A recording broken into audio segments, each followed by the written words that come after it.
因为大多数退休工资都是4、5千块，你不补贴小孩的话，一般是够的。身体健康的情况够的。如果你是经常跑医院的话，也许你有可能承受不起，有生活质量呢总会大打折扣。大家好，我是王秋库，来听一下上海大哥是怎么看待这个热议话题的。那大哥，你觉得4500块钱的退休工资啊，在上海是什么水平？是一般性，一般性的。为什么这样说呢？因为大多数退休工资都是4、5千块，特别是女啊，50岁退休大多数是在4500块左右，男的大概是5千块、6千块左右。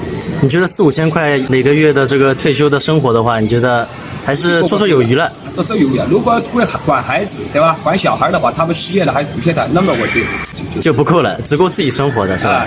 他们如果身体健康的话，不生病了，不跑医院的话，那么这也够了，对吧？那他们另外有医保的呀，对吧？医保的钱你自己还花了呀，也花了不少了。医保的钱花的药，现在好多药还不能报销，就是作为自费药处理了，对吧？4500块，如果你不补贴小孩的话，一般是够的。身体健康的情况够的。如果你是经常跑医院的话，那么自费的药还是比较贵的，也许你有可能承受不起，有生活质量呢总会大打折扣。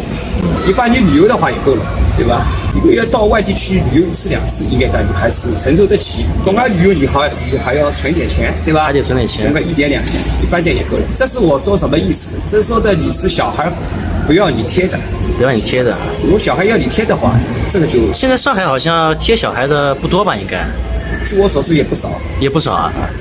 哦，那不容易啊！因为我的朋友现在在美国拿绿卡的，他的小孩不要贴钱，他贴工资也很高，9000、1万了。他贴谁去啊？他不要贴，他2套房子借出去，徐家汇房子就是4万块，1套房子借出去2万块房子。那他这个一个月怎么安排呢？怎么玩法呢？玩，他就喜欢了。这种人很少的，这种人很少。他本来就很优秀的。那你觉得在上海的话，这个4500、5000这个水平还是大多数的？还有很普通的，很普通的。那你觉得退休金在什么水平的话算是比较高的了？7、8千，7、8千就算可以了啊。7、8千就是说随便怎么用了啊，基本上没太大问题。优秀的人总是优秀，在我眼前看，他培养的孩子都是很优秀的，这也许基因的过去。就普通的孩子，普通人家孩子也很优秀。但这个家庭的环境、人文环境是有关系的。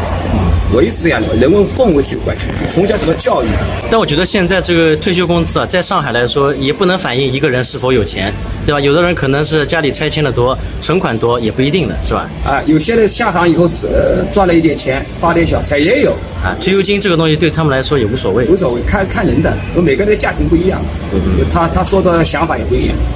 那有些人可能觉得现在啊，很多年轻人觉得不交金也无所谓。你觉得这个东西要不要交？